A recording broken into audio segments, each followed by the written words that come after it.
Hello everybody, hopefully this will work this time. So I wanted to make a video too because I know we had a gap there that we didn't see each other, and then maybe some of you were not able to be here the first day, and so it makes it like almost like you're missing a lot, or it feels that way. But no fear, you will be able to catch up just fine. And even if you were here for both classes or one of them, this should be able to catch you up enough to where you feel that you're in a good spot. So that's the hope anyway. I'm going to get some kind of dark utensil so that you guys can see pretty good. So I'm trying to use the picture that I gave you guys, the one that wasn't completely scawampus. If you know, you know. Yeah, a lot of those prints just did not turn out right for some reason. So here we are. We're gonna try to make it work anyway. So this is a female model. We talked a little bit, about how typically feminine bodies, female bodies, that are more round in general. And it just happens that this model is like curvy, and she is like has these beautiful like more rounder shapes, so it's going to be treated a little different in comparison to maybe somebody who was like the Adonis Hercules types that you see in all these figure drawing classes. This is not a professional video, but so I apologize for any shaking. So we talked about, and let me make sure I have my slides so that I don't forget anything here. Okay, so first day, we went through all the different materials, things like that, and about, some examples of how some of those different materials might work in comparison to maybe, graphite versus charcoal, and, lithograph, which is just like a carbon, really dark pencil, sticks versus maybe the powdered charcoal, things like that.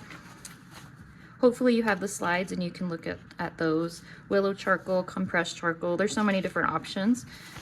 And there's a lot of different ways you can, of course, approach that when we start getting more into value, which we should soon. We actually will probably focus on the limbs and torso and the head before we get into some major values. But we will still explore some, and I will kind of show you how to approach that if you're wanting to. So we talked about the gesture, and there's a lot of different ways you could gesture, right? So gesture just means the movement, the action of the pose. Sorry if I'm making you dizzy. Hold on. Okay, cut. Okay, so the gesture is what it sounds like. It's the action of the pose. It's not really supposed to be anything other than the movement line. So my typical way to gesture, if I'm not, highly focusing on, trying to do the other method, which we will talk about, I usually start with some kind of head when I'm gesturing. I think more about the volume, but that's just because that's just the way I learned it one time or another, and it's more just about getting the gesture than it is about the accuracy, if that makes sense. You're just trying to get used to seeing something in its pose. It's not supposed to be perfectly accurate with this method. So I call that just the scribble scrabble method. There's other ways to do it too. So this is if you're just kind of wanting to think about the volume more, warming up, because again, these are very humbling. We're not supposed to have masterpieces by any means. So the other way to do it, we mentioned on Monday, is the CSI method. So that just means curved lines, S lines, and straight lines. What it sounds like. It's a, you can think of the show, if that helps to remember. And so sometimes these C's can be curvier, sometimes they can be really extended, sometimes the S's are, more compressed versus super extended. It just kind of depends.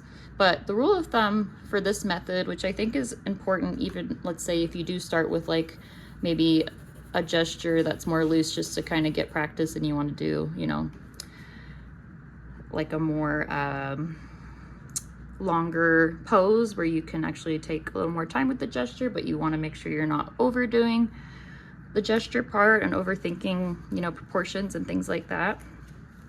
So this method called CSI is what it sounds like.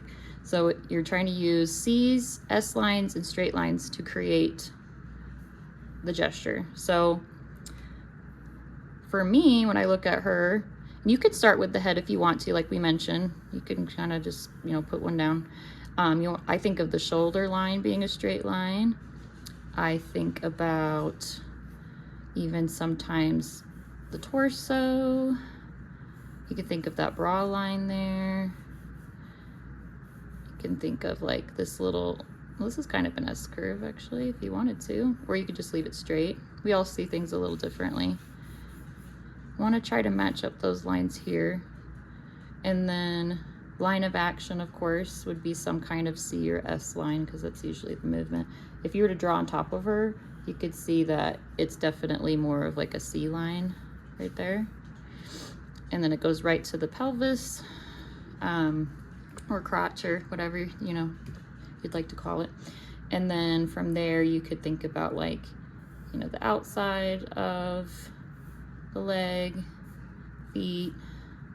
It's about kind of making as less marks as possible so that you can have like a quicker gesture.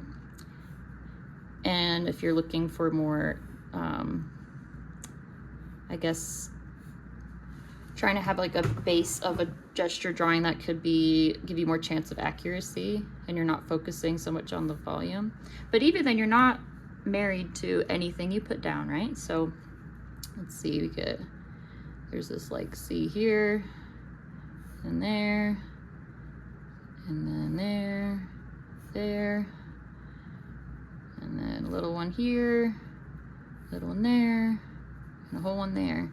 So that technically could be a CSI drawing. I did it slowly just for the purpose of like, because I want you guys to, you know, be able to see what's going on. But that's what that is all about. It's just like minimal lines. So let's say you have, I don't know, 20 seconds. Let me get this paper, fold it up here.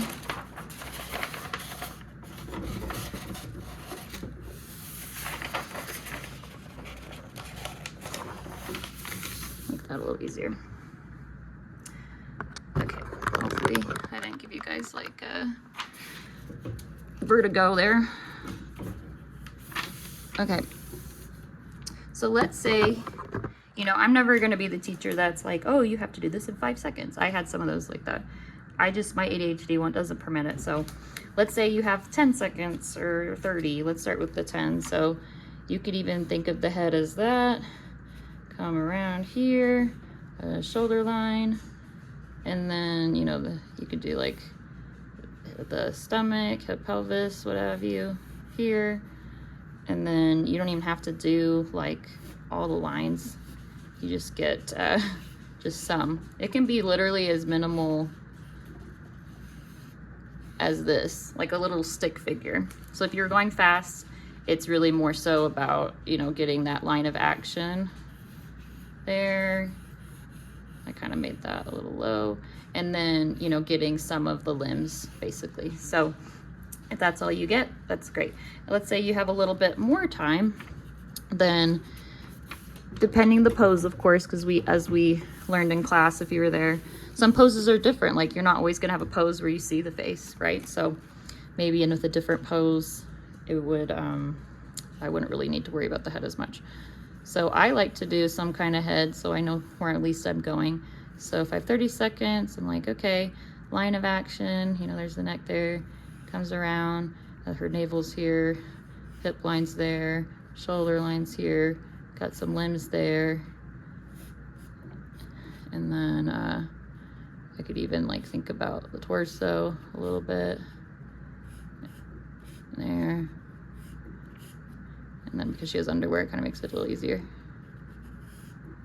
So notice how I'm just using those shapes to make the drawing versus like going, you know, trying to contour like right now, right?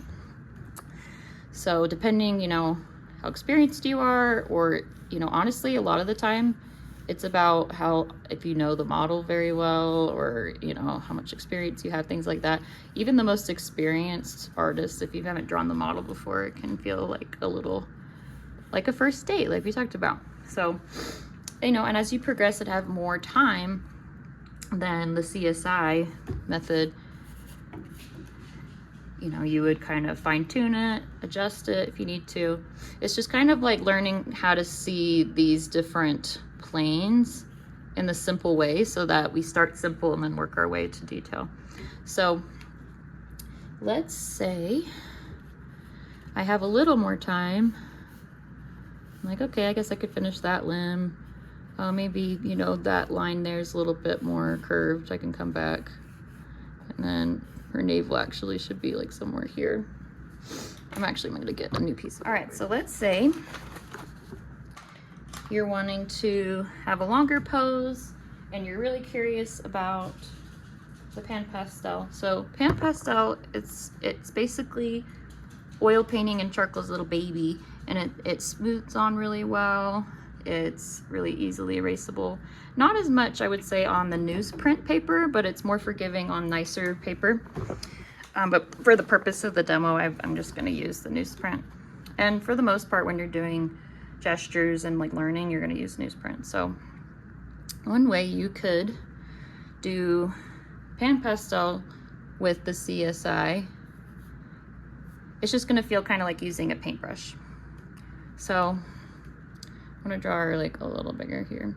So I think in this pose it's pretty important that her shoulder line is a certain way, and like her head's gonna be somewhere in here.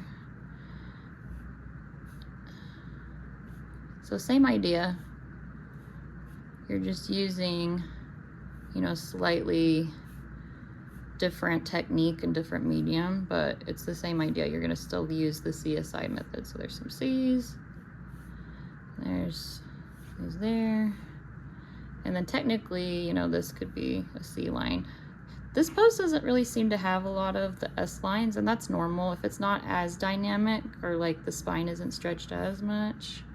Then it just doesn't usually have as much S lines. It's more of an action thing. So if you were to look at the notes from this past week, or yesterday, no, sorry, what day is it even? Monday. Let me grab my notes so I make sure I'm verbalizing this correctly for you.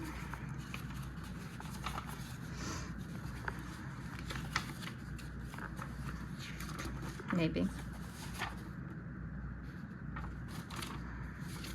Possibly. Okay.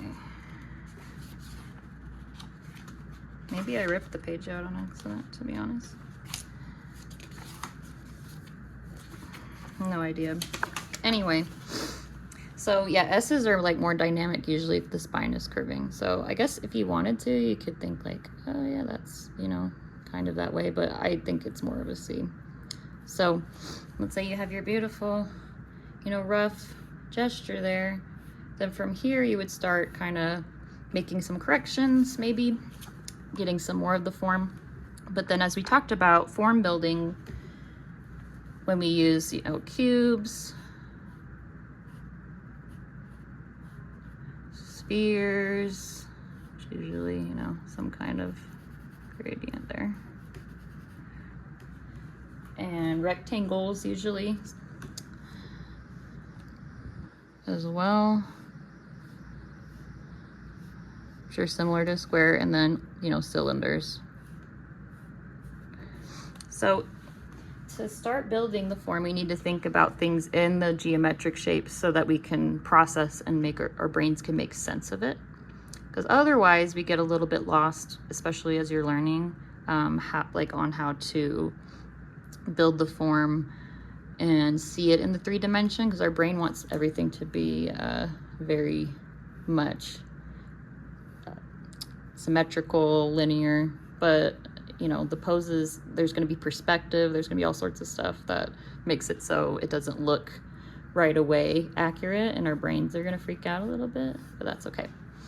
So, okay, hopefully that will be good enough for seeing. So I'm going to do it with pan pastel just so you guys can see a little bit of what that's about, but you don't necessarily have to. I'm going to be demoing it from now on using the pan pastel and charcoal for the most part, just because that's the primary medium I like to use, and I think it makes it easier when you get into value. So maybe if I can get this paper to behave.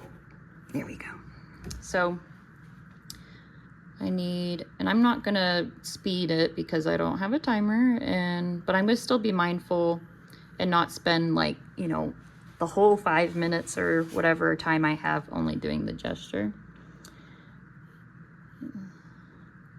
And I like to, we'll learn about heads, but I like to, if there's like a halfway mark between the face, like where would that be? And then kind of the eye line and things like that, so that I can make sure later that it's in the right spot, but you don't have to do that right now. Okay, and so, yeah, it's still pretty curved. So I'm using the C line there, and I always exaggerate because you can always reel it in, but it's hard to take a pose that is really stiff and then try to like fix it. It's easier to kind of reel it in than to the other way around. So, and then her hip line, which you can kind of see with the underwear there. She's got her neckline here. And then from here, that's where, hang on. Yeah. It's kind of, well, actually, this underwear is throwing me off. Sorry, guys. So this should be still the hip line, but I'm gonna have to like account for the underwear a little bit here. So negative space is something where you, like, whatever shape is around the thing, you can treat the underwear like negative space. So like the shape here in between her, you know, her bicep and her forearm, that's technically negative space. The space in between here is negative space. If the negative space shape is right, then usually everything else is right. So that's another tool that you can use, like a little tool in your toolbox, that can be helpful. And it's like pretty straight, and then she has her bra, of course, but we could just kind of treat the bra like negative space at this point.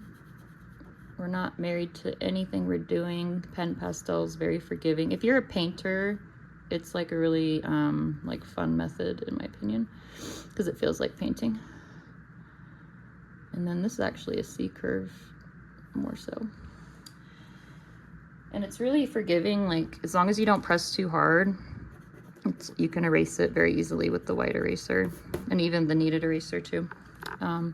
Especially on the white paper or the gray paper, which I'll demo on the gray paper too next week. So sorry for the shakes if there's any. Okay, and then this is like a curve, curve, curve, curve. And so I can kind of check that negative space there and see if it, you know, lines up enough. And it's kind of hard because this picture isn't like the best, but I think it actually, I might need to take some of that back. And then once I look at the negative space, that feels a little bit better. And then this negative space is kind of weird because it's like her hair, but also like a little bit of the background. Okay. And then I like to, let's see. Well, maybe it actually needs to come like right here. Yeah. And we're like right there.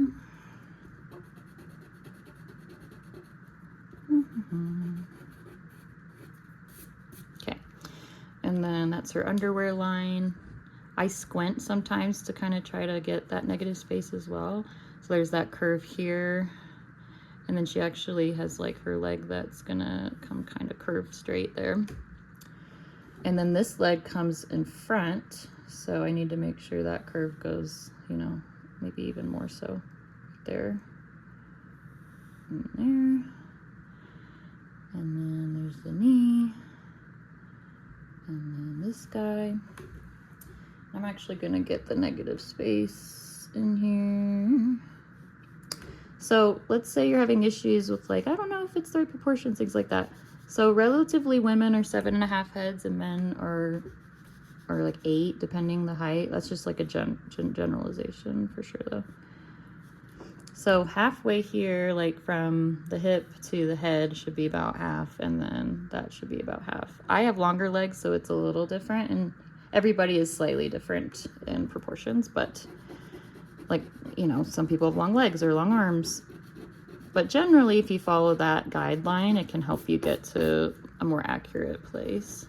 So I just, you know, if that's halfway and that's halfway, that means the knee needs to be like half of that.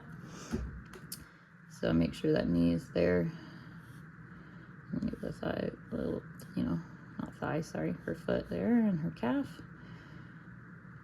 And don't worry so much about like feet and all that, because we're gonna learn it. Just try to trust like the weird funky shape you're seeing. Let me make sure I'm getting out so you can see that a little better. Okay.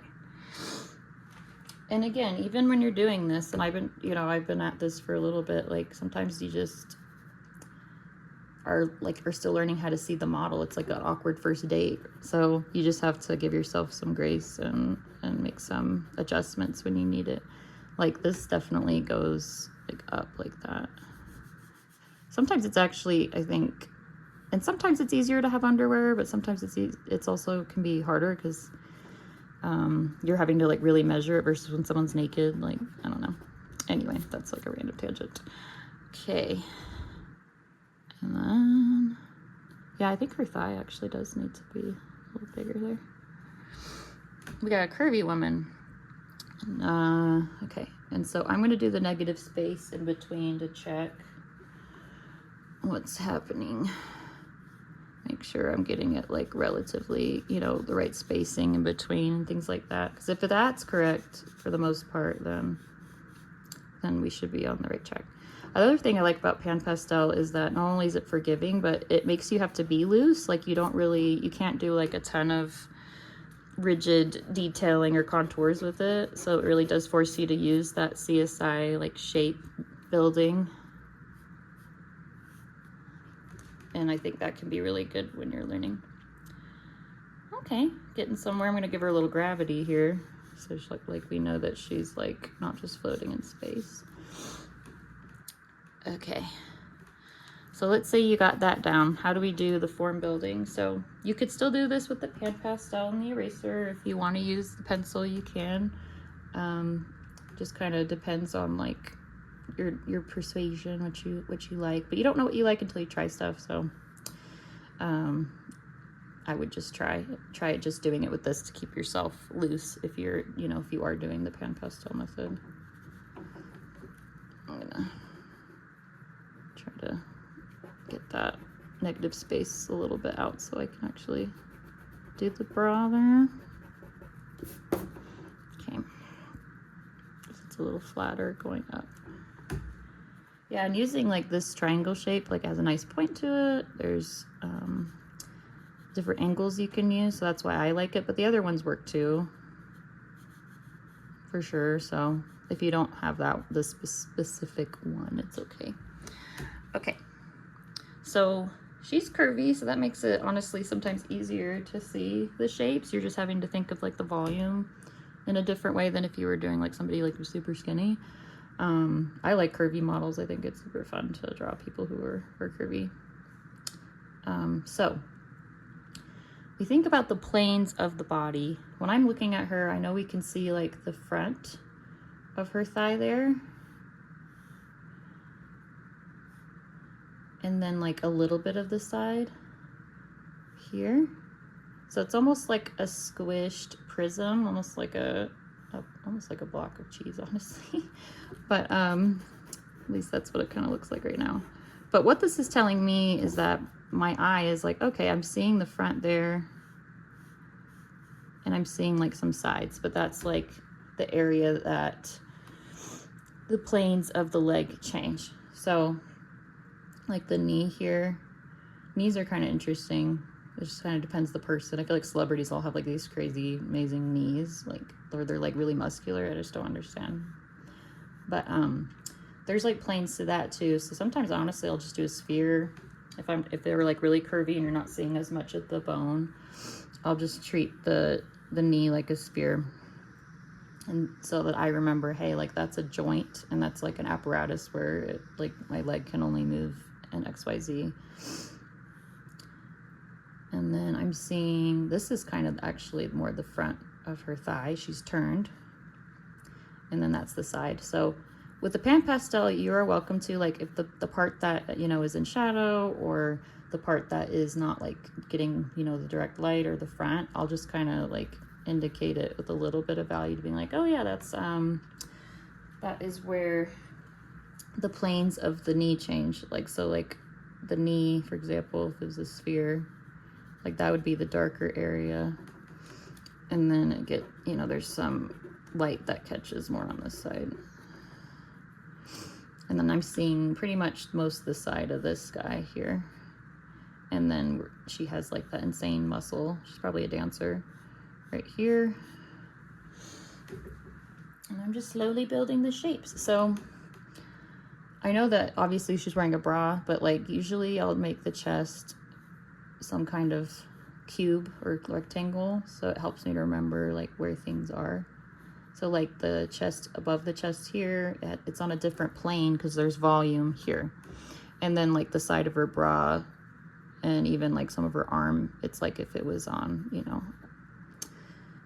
the side of the cube, if it was like that plane. And same with her arm. You can see in the shadows actually like where those planes change. So that also is really helpful when you actually have lighting, which I'm so excited that we do have more options for that now. And we're pretty much only seeing one side of this thing, but we can just kind of remember like, hey, let's think of it as a cylinder, since, you know, that seems to be a shape that's easier for that. Okay. And then typically I do treat like the hip area as some kind of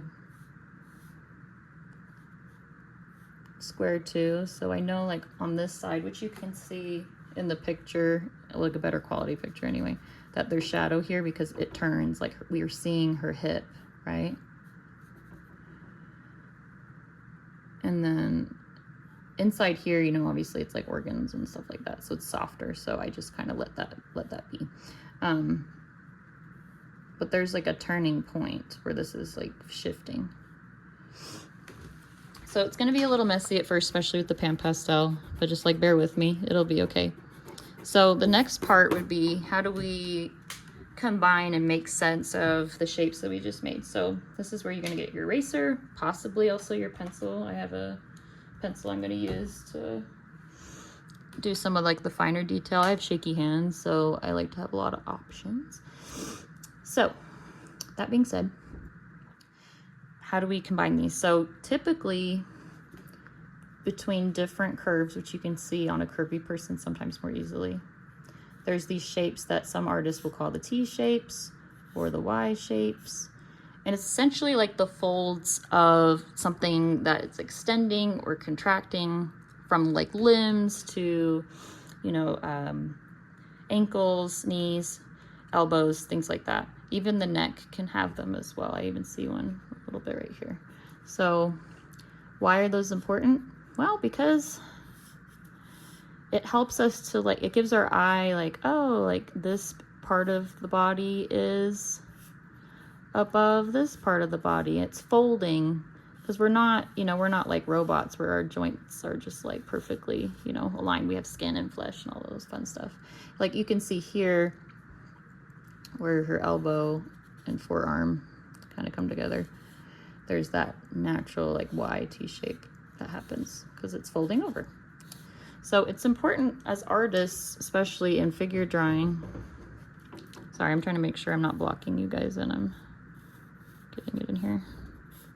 It gives our eye like, oh, you know, that's over this part, like this fold is coming over here, and it'll actually, that really makes sense when we get to like the thigh here, because this thigh is up, you know, in front of the other in a way, just like slightly, like this leg is coming over. And then there's like a little one here, just a teensy bit here. And then, you know, I'm not gonna, I love doing portraits, but I'm gonna just like resist the head right now. Just kind of outline it for you. Okay.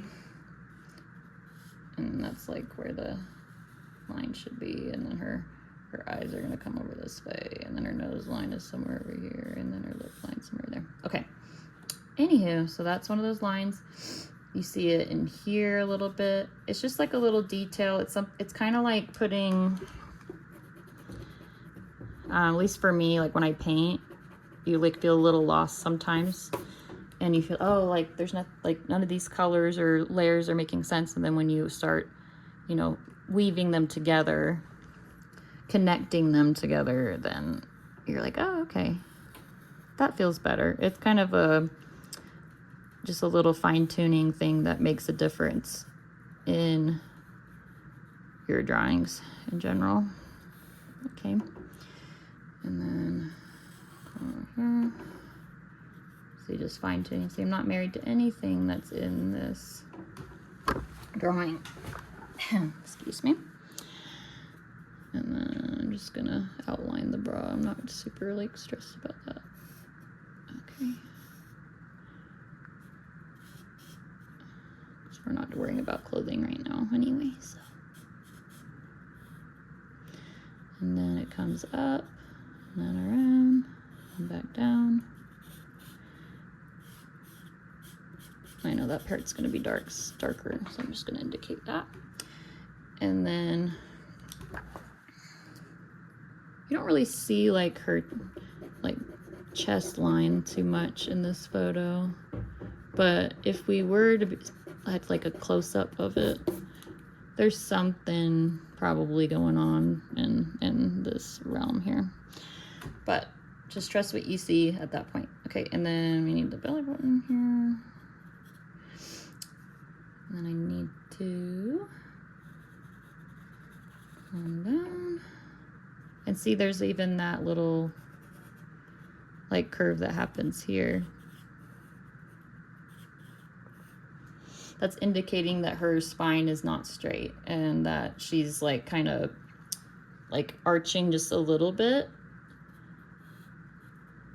That's what's gonna make like your pose look more like the person, is those little details like that. And then there's that fold here. And as I'm doing this, I'm kind of thinking like, okay, that's fairly thin. That's almost like half of here, you know? So I want to make sure I'm not doing it too thick. You use little tricks to like measure and check different areas that you're drawing. Okay, so I actually need to, it looks like it comes over here, and then it has like another fold that's here. Okay. And then there's actually like a super subtle one, because her underwear, it kind of stops like up here, and then there's this like little tiny bit of her thigh that is in highlight there, which that'll be set once we get to like actually doing white charcoal. It's super satisfying to do that. And then that goes straight. And then, so this is that spot I was mentioning that it's really important that we make sure we do those different folds, because we need to be able to show that this leg is in front of this one. So I actually need to correct this a little bit more.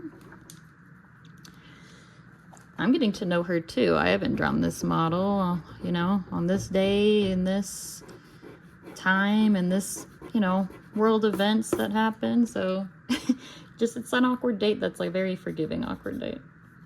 And you know, if I were to spend years drawing her, like some of the masters would have like the same models for like ever, then, you know, I would like have a little bit less brain work to figure out what was happening, of course. But just make sure to give yourself grace and, you know, not be super attached to anything. that you're drawing. A lot of drawing and art in general is like kind of a weird balance of like detachment and then like learning to attach to certain things that you like in a flexible way so that you can decide when you're done with something, which is a whole other thing. Okay. And then I know this is behind there and there's that like little fold thing. So I'm just gonna do some little lines. You could use the pan pastel just to indicate like that's behind there so that I don't forget. And then right here, we have some of that like TY shapes going on with where like her knee and calf meet each other. And then there's like slightly some here too. These are just kind of weird anyway, and this isn't the best picture, but that's all right. And then this is like a super hyper extended foot, which can be kind of fun. It's like flat and then up. Yeah. And their toes eventually go up. And then again, don't worry so much about feet right now. You could put an ankle if you want to help you remember like, hey, that's actually like a round bone, but again, don't stress too much about it. And there's a folding that happens here, you can see. And like a little one here that I just missed. So yeah, that is part of form building, is to, you would use the geometric shapes to build the form, and then you come back and use those T and Y shapes to like piece them together. So that's where we left off for the most part last class. If you're really tempted, you can squint and like put some value, you know, if you'd like to. But again, we're gonna go more into value next week. If you really feel like you need to do some value, do like the darkest dark, the in between, which would, in this case, kind of a gray paper in between, and then, or white pencil, or you could just do these two. Just focus on the shadow, basically. If you want to, you can try to do these, but for the most part, if I'm in this stage and you only have so much time, like I'm only probably getting, you know, the color of the paper and the darkest darks that I can reason with. So hopefully, and if you're not sure, just squint and then just cover it, because you know eventually it's like a spectrum within the darkest darks, but we don't need to worry about that necessarily right now. And the art of figure drawing too, it's like kind of an illusion, like the less is more sometimes, because your brain fills in the rest of the pieces. Like if I were to do a negative space study, which I can do one right here, which that just means you're ignoring her and only doing like the shapes around her. It feels kind of bizarre. Your brain actually fills in the pieces of the silhouette, and it's kind of cool. So that's the space. It's probably too thin, but that's okay. And then see how you start to kind of fill in the gap. It's super bizarre, but it's a good exercise. If you were there this past class, we did do some time on that. But anywho, so that is where we kind of left off. We will get more into the head and limbs and feet and all that fun stuff the next time. And it'll be really fun, and I hope that this helped and that you guys are enjoying it, because that's again the main thing, is that we're having fun here, right?